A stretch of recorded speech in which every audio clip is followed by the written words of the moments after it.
ఆయన ఒక్కొక్కటి క్రియేట్ చేసి ఇస్తారు, మేమందరూ తినాలి. అది అందరి పైన టెస్ట్ చేసాం ఎలా వస్తుంది, తిన్న తర్వాత ఏమైనా అవుతుందా లేక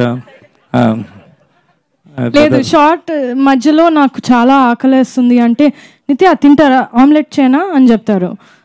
ఓకే అంటే అక్కడ స్టోన్ మీద స్పెషల్ ఆమ్లెట్. స్పెషల్.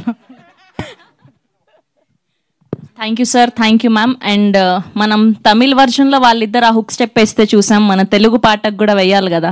మీరు అందరు రెడీగా ఉన్నారు కదా ఆ హుక్ స్టెప్ కోసం? ఎస్ సార్, ఒక్క 2 స్టెప్పులు సార్ మా తెలుగు ఆడియన్స్ కోసం.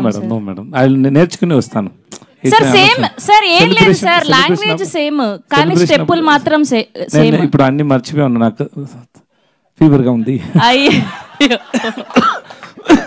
Sorry sir. సార్ సార్ ఒక 2 స్టెప్పులు సార్ మ్యూజిక్ పెట్టగానే ఆటోమేటిక్ వచ్చేస్తుంది. నాకు రాదు, మేడంకి వస్తాయి.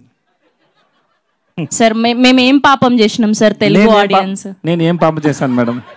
ఎందుకు ఎలా చేస్తారు మేడం?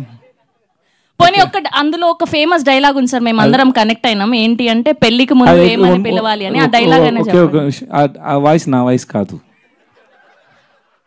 నిజంగానే నా వాయిస్ కాదు అది.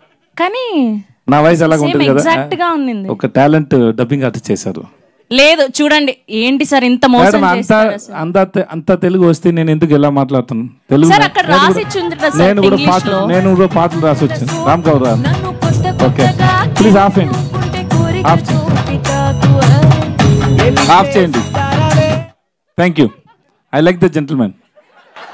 యా, ఆ మేడం కి రాదు, మీకు వచ్చు. అయ్యో సార్, కనీసం ఒక్క డైలాగ్ అయినా చెప్పండి సార్. పెళ్లికి ముందు ఈవిడ ఏమని పిలవాలి అని అడిగారు కదా, పెళ్లి తర్వాత కూడా ఒక డైలాగ్ ఉంది కదా, అది